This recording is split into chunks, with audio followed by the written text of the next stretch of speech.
The voice of sharing,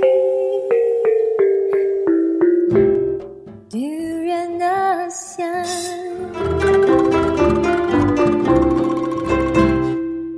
Hi, good morning again. This is Arlene here. We have on the line Dr. Zainnal. Are you there? I'm here. Yeah, Thank hi. you for having me. Yeah, hi, Dr. Zainnal Ajamain. This is our ABC dialogue. Today we are going to talk about this growth triangle area called BIMP EAGA. It's quite a long acronym there. Yes, it is about the untapped market for Malaysia's SME. So as far as I know, you are going to analyze and also being a bit more critical on the potential market and the untapped opportunities of this economic growth, which consists of Brunei Darussalam, Indonesia, right, Malaysia, the Philippines, as part of the East Asia growth area. And what you're going to link is how it could benefit the Malaysia's small and medium enterprises, SME. So, first of all, what is BIMP EAGA, or how do you pronounce that? Well, we usually call it BIMP EAGA. Oh, BIMP EAGA, I see. Yes. Now, it was established in 1994. Mm-hmm. And today is 2014. That's about 20 years. Now, for the last 20 years, there's nothing much that we can see happening within the BIMP EAGA in terms of business growth. So this needs to be addressed quite urgently, because if you take a look at it, BIMP EAGA has a population of 70 million people. Oh, 70 million, that's a lot, eh? That's 70. That's 70. That's more than Malaysia. Yeah. More than Malaysia. Wow, That's a right. huge market there. Exactly. Mm-hmm. So the market, we estimate the market to be around 400 billion ringgit a year. Wow. Now, that's quite huge. I wonder why the government are not seeing this. You see, the way I look at it is this. The main obstacle to the growth of this area so far is, number one, the mechanism that they use to develop the BIMP EAGA is based on the private sector. That means they based it on the business council people. It's not the government people. So there is this problem. You see, if the business people were to develop it, how are they going to influence the policy of each country? They cannot. When you say it's not is the business people, meaning that what is the limitation of them in terms of in comparison with the government peoples? Maybe you can give a more clear picture. Yeah, let's put it this way. I mean, as a business person, my main concern is my bottom line, right? That means I must make profit. I don't care how things are as long as I make profit. That's the whole deal. Now, a government will make sure that the mechanism works. So they have to create appropriate regulations to make it work. Business people don't do that. I see. So that's the problem. I see. The problem is there's no holistic measure in terms of trying to put this as a, something that everyone can see the potentiality of it. Yeah, probably that's it. I mean, not just simply looking at it holistically. Let's put it this way. Mm-hmm. If you take a look at BIMP EAGA, they are basically made up of parts of the country, which is the periphery of the country. It's not the center of the country. So the periphery obviously receive less priorities in terms of whatever development that need to be done. So in that context, that's the reason they've got left out. I mean, there are infrastructures like ports, for example, that need to be built. Airports, for example, that need to be built. And then there are, if you have planes, then you have to allow foreign airlines to come in. So far, what sort of infrastructure, or at least maybe any policy or working group that is working towards this and trying to put things in place? Well, there are, I would say, there are groups from the Philippines, Malaysia, Indonesia working on this, and their secretariat shifted from one country to another. But that's basically it. They don't have sort of a fixture that will ensure the long-term development of this region is accelerated, a proper plan. Now, let's put it this way. Oh, the main obstacle to growth in this area is actually the cabotage policy. The Philippines adopt that, Malaysia adopt that, and but Indonesia is not adopting that. Can you explain more about the policy? Okay, what the cabotage policy is it's like this. A country will set up a shipping hub, and the shipping hub for Malaysia is in Port Klang. The shipping hub for the Philippines is in Manila. Now, imagine if I want to import goods from Hong Kong. Kota Kinabalu is closer to Hong Kong than Port Klang.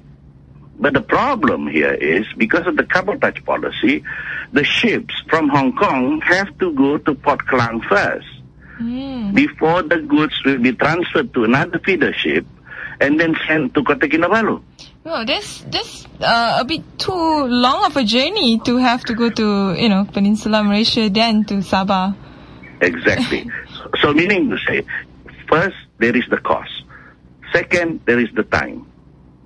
And if you want to develop, say, BIMP EAGA as the Secretariat for the development of BIMP EAGA is saying that they have about four strategic pillars for development. And one of them, strategic pillar number 2, is actually to develop a food basket. Now, imagine this. When you talk about food basket, you're talking mainly about perishable goods. So timing is important. I mean, I can bring down the vegetable for export from the highlands. But if I don't have a chiller container ready, and then this container will ship out immediately, my perishable goods will go bad. That's true. So I lose. So in that sense, you must have all this business chain already. Otherwise, you cannot do anything. I mean, imagine if you plant cabbage, just cabbage to fill in, say, 5 containers. Now, once that cabbage is harvested, it has to be brought down from the highlands, go into the chilling container, and shipped out immediately. Now, imagine they have to go to Port Klang. And then, say, go to Shanghai or go to Hong Kong. I see. I have a question about the businesses and also the goods that are involved in the triangle, the BIMP EAGA triangle. What are the main sort of trades that is happening there? Well, as it is now, is mainly food stuff. Actually, I mean, fish. They export fish. They export vegetables. They export edible oils, and some parts. For example, like Kalimantan, still export timber. So these are the type of goods that is available. And we are not talking about the tourism aspect yet. We are talking about just goods, say, food stuff. I see. And fish, you can have all sort of fish, exotic fish. We even have a tuna run quite close to Sabah coast. Oh, wow, so, tuna. Yeah. I love tuna. So, I'm interested. I'm actually at the website of bimpeaga.org. Seems like there's this BIMP EAGA implementation blueprint 2012 to 2016. I don't know, you're aware of that? Yes, I do. Yeah, so maybe you can explain more about that. But you see, if you take a look at that, again, study it, it's basically business-based. It's not government-based. And the business bench will plan and then give it to the ministerial side. They've got another ministerial group, and the ministerial group go through it again. Now, the problem here is this. Business group, of course, business will expand anywhere, but the ministerial group will have to think of the central policy first, not the periphery policy. So this is where you have a conflict. Mm-hmm. Which is more important, the center or the periphery? I think both are important. Correct. If you start thinking a country, say like Malaysia is larger than the component parts, then yes, because if you make, say for example, in this case, if you make Sabah strong, then you make Malaysia strong. But if you start imposing obstacles to its growth, then Malaysia's growth also will be stunted in that sense. Mm-hmm. What is the economic policy that the central Malaysian government is adopting right now? Well, they talk about open economy. But the main obstacle that has been, I would say, stunting the growth of Sabah economy is the cabotage policy. Now, imagine this, okay? If you cannot visualize it, just imagine this. You take 1 ringgit and you spend 1 ringgit in Kuala Lumpur, you get a 1 ringgit value of goods, all right? Mm-hmm.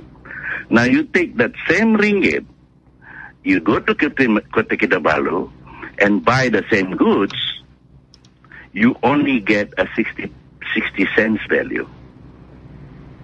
Mm-hmm. That means 40 cents is gone to cabotage policy, the transportation of goods. Mm-hmm.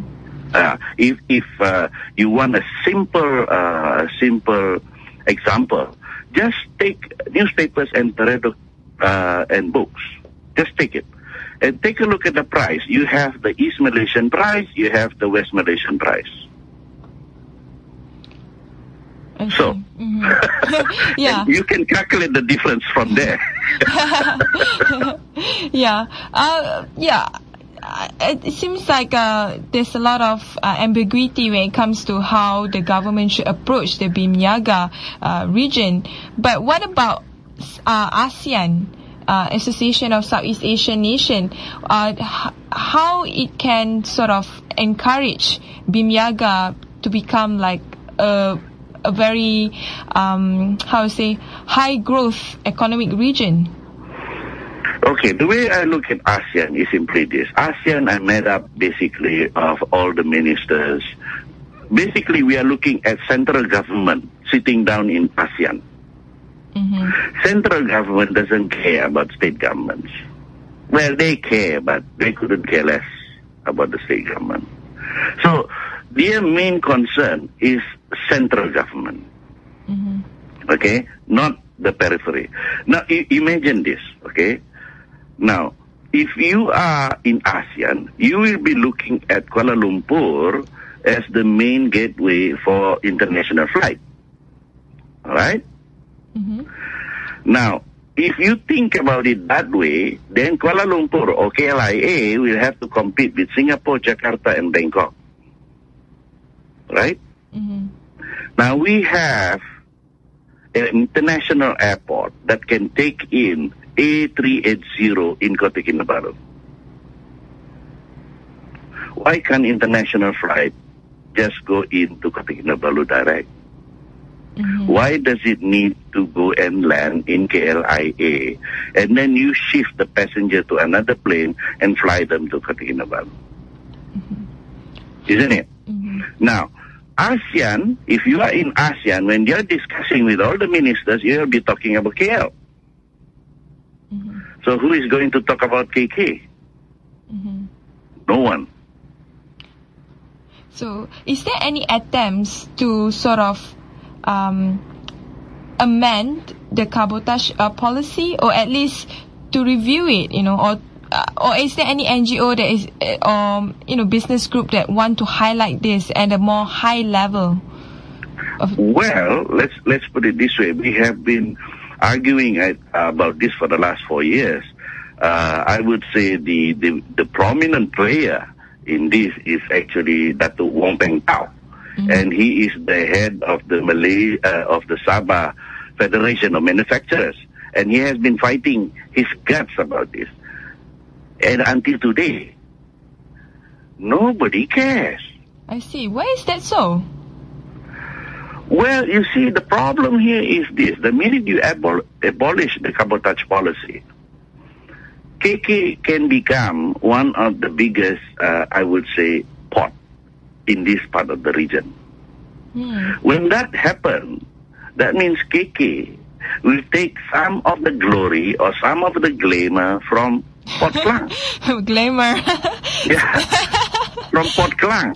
Say, for example, like Port Klang today, they receive, say, like 12 million TEUs. Okay, TEUs, one TEU is actually one container. So, Port Klang may be receiving 12 million TEUs, but when you open up KK, Port Klang may just get 6 million, and KK will get the other 6. So the decision maker in KL doesn't want that to happen. So, there's some sort of like political speculation on this, on why the economic region is still, under the mercy of that particular policy, cabotage policy. I was just wondering, like, in terms of Sabahan themselves, are they aware of the BIMP EAGA economic growth region? They are aware, but there is nothing much you can do. I mean, I have visited the Sabah Federation of Manufacturers. They even have companies in Kota Kinabalu Industrial Precinct to build like irons and rice cookers and all that. But the problem is they cannot sell it. Because the parts coming in is already expensive, and the parts going out is going to be double expensive. Yeah, it doesn't make good business sense, right? When the cost is, the cost is high. Exactly. So in that sense, I mean, we all know small and medium enterprises in Malaysia consist of 90% in terms of the number of businesses in Malaysia. And this is very high. And the government is expecting at least 40% of the GDP coming from the small and medium enterprises. I mean, this is something that the government is looking forward in terms of trying to expand the SME industry. But at the same time, we also have a region that would be able to accommodate, the growth of this industry. How can you link this both if it's possible for you to do so?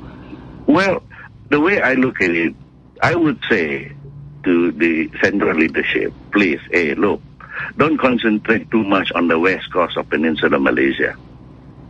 All right? Diversify. Spread your industries to Sabah and Sarawak. We have good electricities here. I mean, the one in Sabah can be improved better. With all this much better, yes. Yeah, we won't have blackouts off and on. So what I'm saying is, you start shifting, you start decentralizing some of your industries, some of your SMEs, and Malaysia can grow. I would say it would grow more than 40%. You see, right now the Malaysian policy is that they wanted to shift from manufacturing and electronics, to service industry. But look, there will be time taken. Transition from manufacturing and electronics to service industry. You cannot just simply say, hey, look, you guys, throw down your screwdriver and start becoming a tourist guide. I mean, you cannot just simply do that, right? So there's got to be a transition period. Now, the transition period, who is looking after the economy if you wanted to make that shift? And in the meantime, you must have a market for these companies to slowly shift to the service industry. Otherwise, you're in trouble. So, seems like there's a lot of potentiality in this. What kind of future industry that you would foresee that the region would accommodate? I mean, it is majority of the population within that region are Muslim. That's number one. Number two is the population's income and also spending power is also growing in that sense as well. So Yes. probably they are more to be seen. I mean, to be served as well in terms of the goods and services that can potentially be, trade there. Yeah, I mean, let's put it this way. You have Sabah, you have Labuan, right? Labuan is an offshore Labuan offshore service center, LOFSA. Okay, Labuan is an offshore service, and Labuan have got trading market, right? And then you have BIMP EAGA. BIMP EAGA are the producers. They can produce. Now, most of the production from BIMP EAGA are mainly agriculture. Agriculture and a trading center, definitely the most important thing is future market for commodities, right? These can be developed in Labuan itself. But nobody is gearing it towards this concept. Which they should. Because, say for example, okay, just put, vegetables. Vegetables may take about, say, 2 months, 3 months to mature. All right? You have a future market on vegetables in Labuan. And this can be traded internationally because Labuan is an IOFC, International Offshore Financial Center. So they can actually develop that, which have never been developed since 1990s. Now, if that happens, then you have credit systems that goes back to the vegetable growers. Then you have capital moving. There's no problem. But it's never been done. This is a problem. Never been done. I mean, look, take a look at palm oil. Palm oil is being traded in Tokyo. And Japan don't even have palm oil plantation. Come on. No, that's We got millions of acres. So why don't make it in Labuan?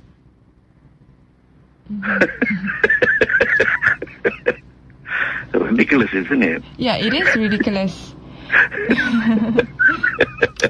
So this is basically what I'm looking at. The economic potential of the BIMP EAGA and especially Sabah as a business service hub is just tremendous. It's a question: do you want to do it or not? Yeah, and what about we already talked about the political impact in terms of the way the central Malaysia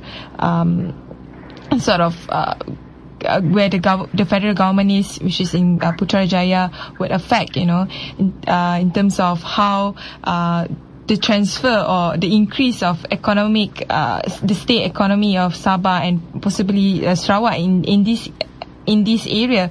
But in a sense, what about in terms of how it will affect Peninsula in that sense, as in Peninsula as a whole? Would the Peninsula Malaysia benefit from this BIMP EAGA? Of course. I mean, look, the SMEs produces foodstuff, like Maggi mee and all that stuff, right? Canned foods. So they need market. Where do they go? They use Malaysia as a market. Malaysia is on the 20 million people market. That's it. You got to expand. You have 70 million here. Why not serve it? You see, if for example, the main argument is we've got to create more business. This is it. You have 70 million that would like to eat use canned food, for example. Even Coca-Cola, Pepsi-Cola, you name it. They will want to eat that kind of stuff. Moving on from just Sabah and Sarawak as the focus, what about other countries that is involved in the BIMP EAGA region? How far they have done in terms of trying to accommodate their SME businesses into this economic growth region? Okay. The way I look at it, for example, the Philippines. I'm not going to talk about Kalimantan, but because I think Kalimantan is moving in the right way. But the Philippines, the southern Philippines, that is Mindanao. And of course, you would have known that recently our PM went there to sign peace accord between the Philippine government and the MILF. Now, Mindanao is a vast country with a lot of human resource, which can be tapped. All right? The problem, the way I look at in the Philippines, is again the cabotage policy, which is actually choking the economic development of Mindanao. If they take it out, then Mindanao would grow. And when Mindanao economically grow, you don't need to have a gun as your status symbol. You know? You can always have a very expensive handphone to be a status symbol. Is that where we want to go? Well, I'm just giving an example. Instead of, brandishing M16, you can brandish a Samsung S3. I'm not advertising for them, okay? Yeah. So this is the thing. So if that can be achieved, then I think the future of this region in terms of economic growth is just huge. Yeah, I can see the potentiality in terms of the economic growth, and probably not just in terms of agriculture and other food and services product, but I think possibly on heavy industry as well, right? And also commercial crops. Well, let's put it this way. In terms of heavy industry, we can leave that to established industries. I mean, there is a lot of established industries in Johor, for example. This is how we work out the whole nation planning. Johor, for example, Shah Alam, for example, Penang, they are well established in this. So we don't go into that. But we can go into, smaller things, or we can go into finishing products. There is a lot of SMEs, for example, in Shah Alam, which produces components. Now, these components, small components, will contribute in making a larger component, and that component, the finishing product, can be made in KK, and then all you need to do is just ship it to the market, which is basically the BIMP EAGA. It's closer, it's cheaper. So that's a very good sort of like working together between different periphery, I would say. Correct. Yeah. This is I think the main problem here is this. There is too many of our planners who are sitting in the central office. You see, they don't understand the situation here. And if we keep on saying that they don't understand, they wouldn't want to accept that. They said, cannot be. I mean, I do the same thing in Klang. Why can't I do the same thing in KK? You see, they have that thinking.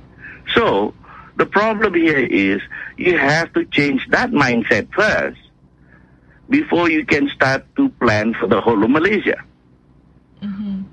Otherwise, you're just planning for Klang Valley. Yeah. So when it comes to the free trade,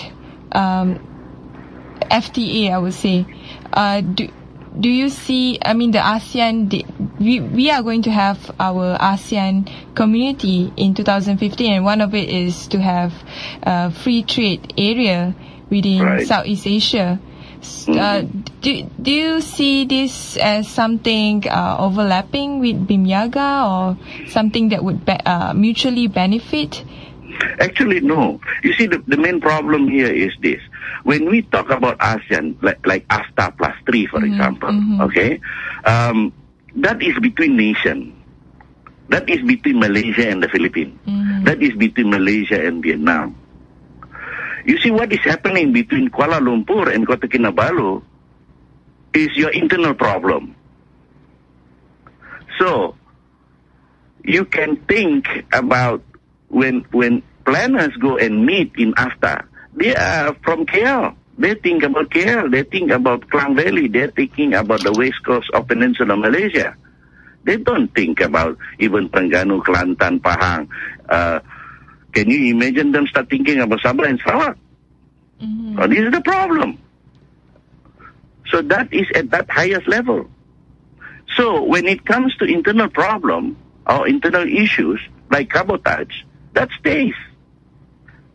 So that kill off even after plus 3 concept.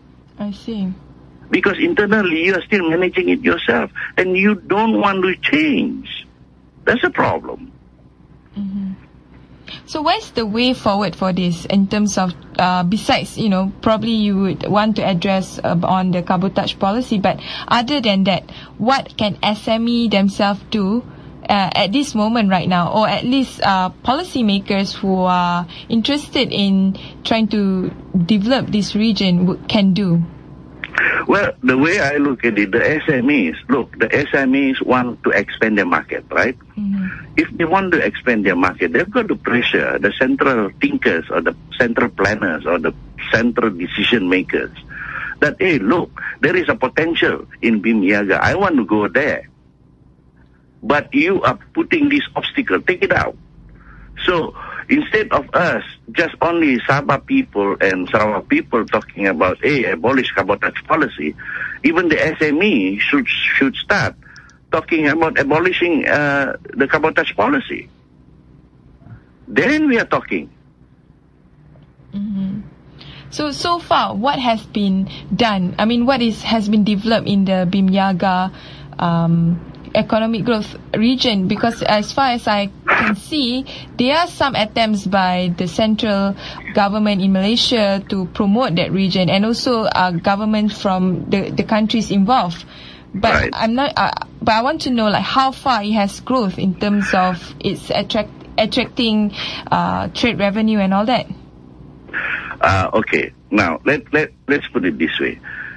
They are trying their best. Okay. I can see that, but they are not looking at it holistically. They are looking at it in piecemeal. For example, you're talking about flights from KK to Zamboanga or from KK to Parepare. That is a non-issue. There is no point in having direct flights if you don't have business. When you don't have business, you don't have people, going using plane. So when that happens, eventually your plane will run out of business. So they've got to look at it holistically. Holistically means you've got to look at the economic growth of that area. How to make that economy grow. How to make more transaction, because when you talk about economic growth, you're actually talking about transaction. The more transaction you have, the better. So how do you make that economy grow?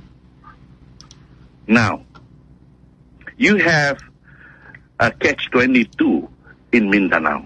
You have problem with the insurgents. You have problem with the economy.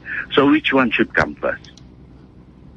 How do you improve the economy when the security level is problematic? All right? So you've got to, the way I see it, you've got to address the people economy. You have to make them have some money. So once they are working to get more money, they will forget about insurgency. Yeah. There is no more fighting. Yeah, I mean, you highlighted a very key challenge, I would say, in that region, in particular on security and border issues, especially on security. When it comes to what is happening in Sabah recently on the kidnapping, and although Bangsa Moro has had a peace agreement with the Philippines government, but at the same time it is still in an unstable situation in Mindanao, and there's also some ethnic conflict going on and off in Kalimantan. So there's a lot of security issues that the government from all these countries involved need to resolve, I would say. Right, but the way I look at it, they shouldn't use the big stick. What they should use, diplomacy. You've got to talk to these people. These people want a livelihood. These people want a future. So this is how we should sell it to them. So are you saying that at the end of the day, despite all the reasons they might, these insurgents or perpetrator do whatever reasons it is, at the underlying root cause is actually a socio-economic cause or root? Everything is basically economics, my friend. Talking from an economist yourself. Because, look, you have jobs to go, you have family to raise. Why do you want to fight for? That's what you are doing, isn't it? So to improve that economic triangle, or the economic region, BIMP EAGA, is to improve the economic conditions of the population, of the people involved in that region itself. Exactly. It's as simple as that. You got it. That's the whole idea. That's what needs to be done. So far, what is the current state of the people around that region? I know, Brunei is quite well off, maybe some parts of Malaysia and Philippines, but overall, what can you say the current state of the socio-economic current state of the people in that region? Well, the way I look at it, they are getting more affluent now. Especially Kalimantan is getting more affluent because I believe the palm oil industries as well as the petroleum and gas industries is coming up quite nicely. The only spot that has a bit of a problem is actually Mindanao. But basically, if you take a look at the whole region, all these incidences that is happening is just a small piece. It's just like in KL, people go and rob a ATM. Come on. It's the same thing here. So it's everywhere. These things is everywhere. You can tackle it if you want to, if you're really serious about it. It's not an unresolvable problem. Is there anyone within the central government that is supportive of the BIMP EAGA region, openly wanting to develop the economic growth triangle? Well, so far, the way I look at it, the problem is nobody. Nobody? Yeah, nobody. You have the Minister of Finance, number 2, I think, who is also the minister looking after BIMP EAGA. And he's in KL. And he doesn't know anything about this part of the world. So how do you think he will plan? Yeah. What about the sea infrastructure in terms of trading goods in the region itself? Is it still very much lacking, or is it something that is on the way towards as what you think it is expected to be? Actually, it's not. Look, the trading system that we are adopting in this part of the world right now is actually using barter trade. Oh, Would you believe that? really? Can you explain more about it? This is the first time I'm hearing this. It's called barter trade. You see, in the old days, you barter in terms of you exchange goods. Yeah, in the olden days, there is. But Right. in today's society, we still use butter? Yes. Mm-hmm. So how do they do it today?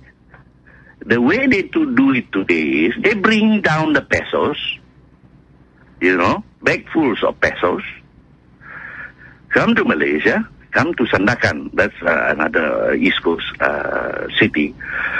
Now what they do is they exchange the pesos with the ringgit. Mm-hmm. Then they will use the ringgit, buy the goods in Sandakan and bring it back to Southern Philippines. Mm. So that's how the barter trade works as it is now. It's mainly cash basis. So you cannot do trade using cash. Everything now is paperless. Mm-hmm. So you've got to create that paperless environment for people to trade.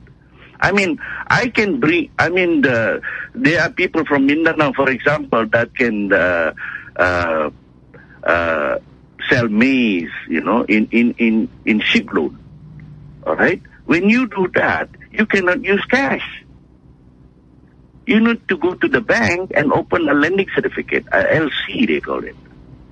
And the LC probably would require you to have a bank guarantee, for example. Mm-hmm. Now, how do you do that in this environment? You cannot. Mm-hmm. So if you cannot, that means your trade is basically seasonal, is small scale, is not secured, and is short term. So business cannot grow. Mm-hmm. Yeah, I mean, that's true.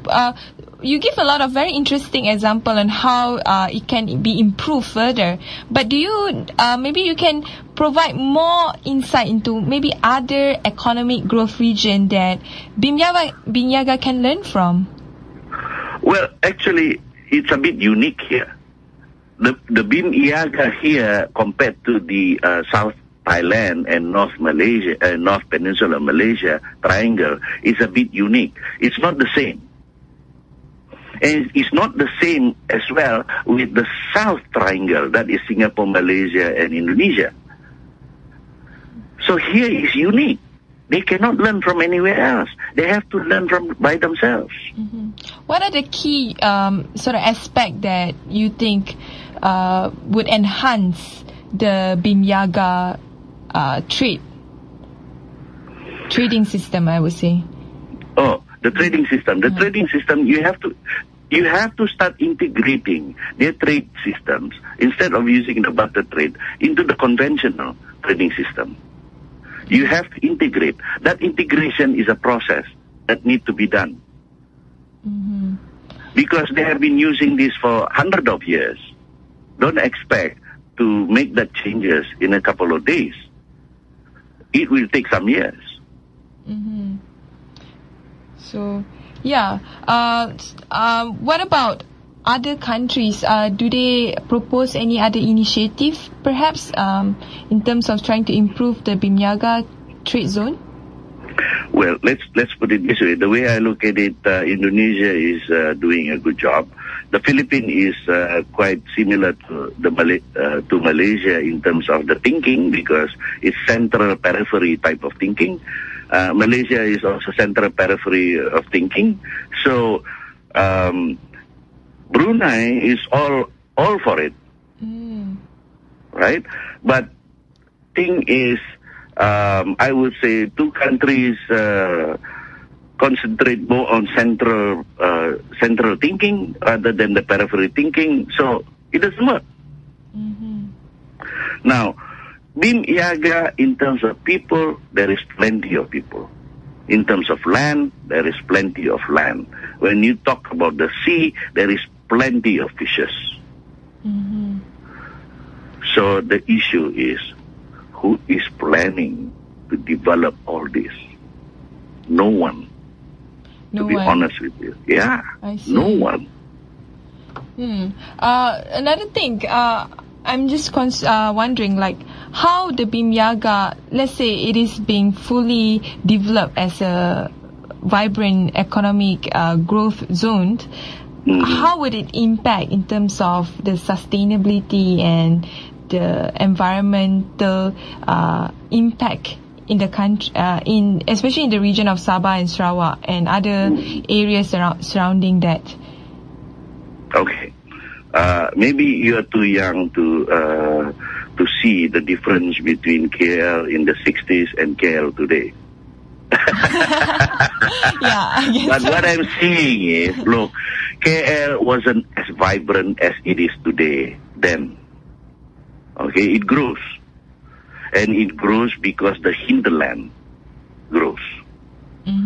Similarly here, it will grow with the hinterland growing. So our hinterland is actually all these fast-growing parts of BIMP EAGA. These are the hinterland. We can service them. I mean, in Sabah, we can service them. So as they grow, we will grow. Would it benefit the aborigines living in Sabah and Sarawak? What are you talking about, aborigines? I mean, when we talk about orang asli in Peninsula, it is orang asli. Over here, when you talk about the Kadasan Dusun Murut, they are the orang asli. And they are part and parcel of the whole economic system, economic structure. So yes, it will impact them, but it's not the way you visualize it's going to impact them. No. They're going to be part and parcel of the whole economic system. So there's no problem there. Yeah, definitely this is something that is very interesting. I mean, it is something interesting because it's not being widely being talked about in Malaysia, at least. Although it probably been widely talked about in other countries within the countries involved in the BIMP EAGA economic growth region. As an economist yourself, what do you foresee Malaysia as a whole in terms of how it can sort of grow economically? I mean, BIMP EAGA aside, as in, should Malaysia be more decentralized in terms of the way it manages its economy in the future, or should it, leave the state to be fully,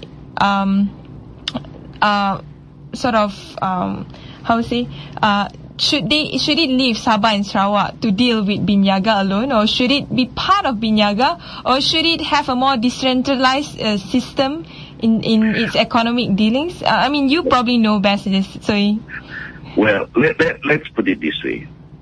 For me personally, I believe in decentralization because, as I said, Malaysia is greater than the sum of its parts. So if the parts is strong, that means Malaysia is strong. So I believe in decentralization. There should be more decentralization in terms of the policies that affects the economy of the periphery.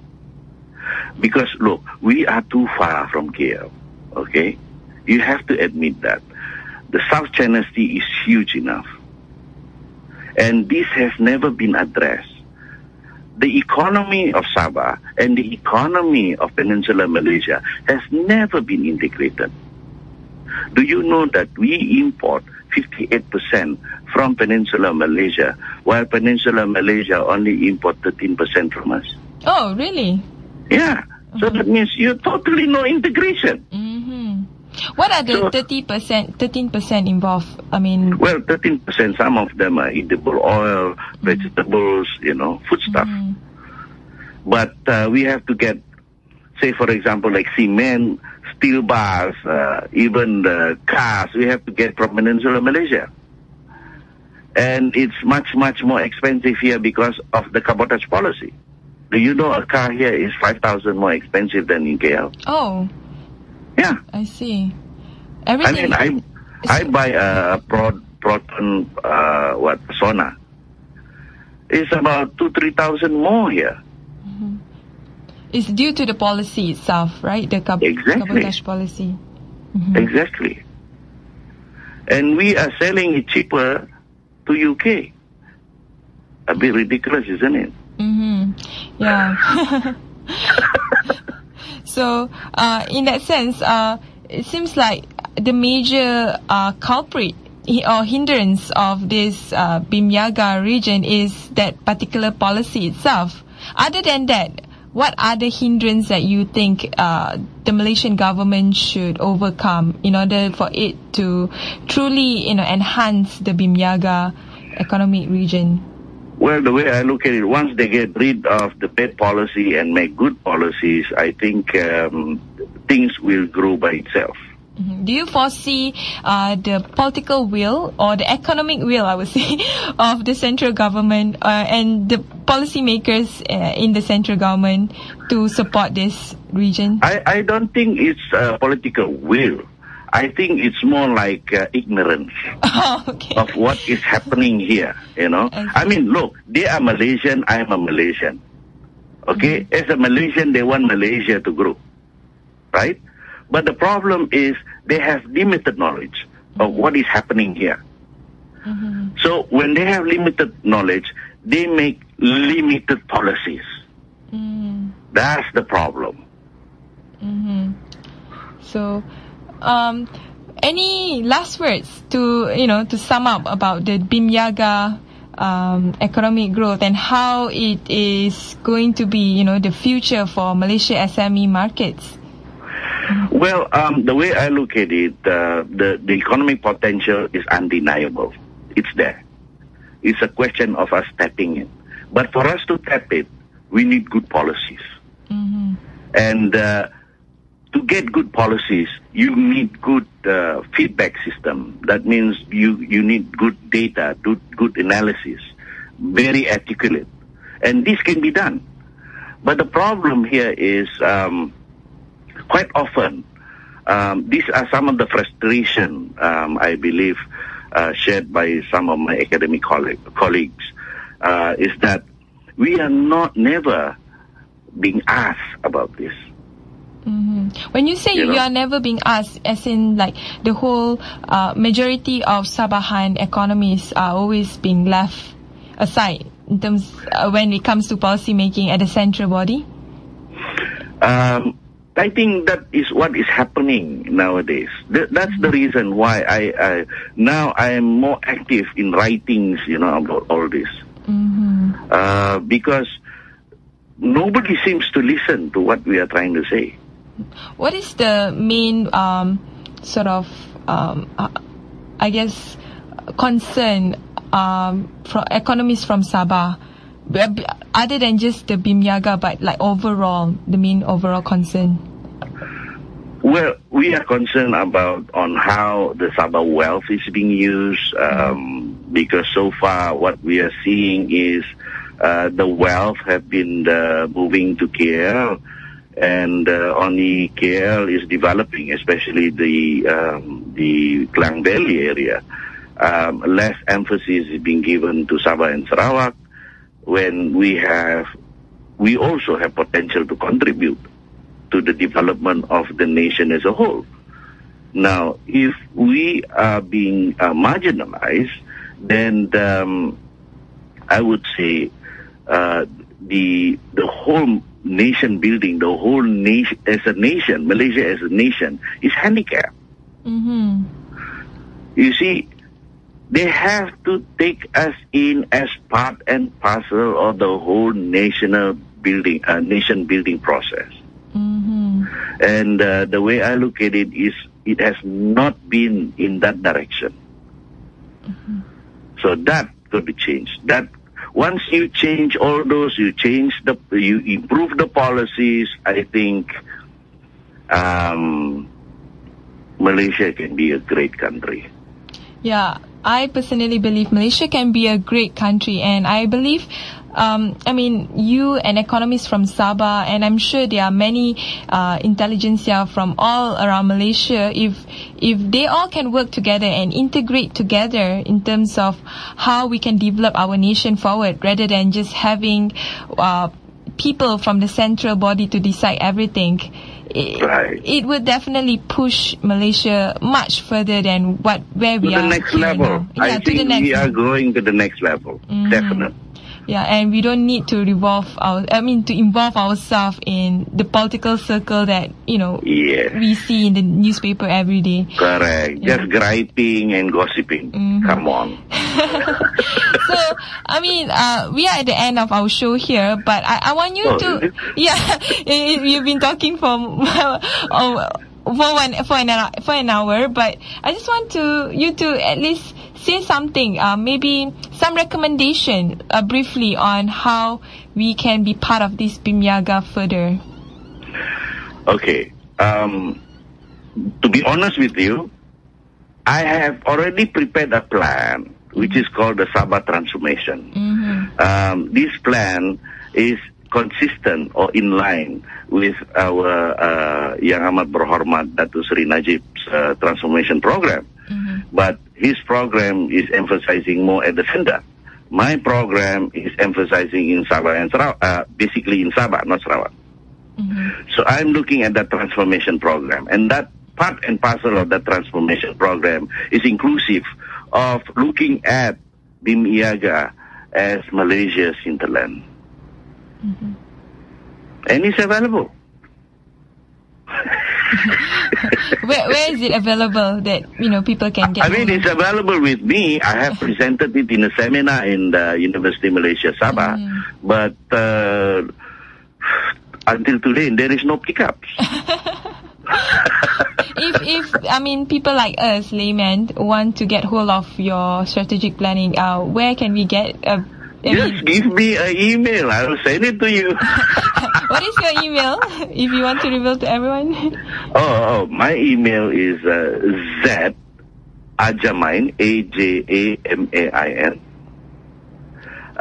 56 @gmail.com. I see. That's very good. I will get hold and look at it. Anyway, thank you, Doctor. You're welcome. Yeah, it is a pleasure talking to you. And thank you. And thank you for all listeners for listening to Durian ASEAN. Bye. Oh yeah. Bye bye.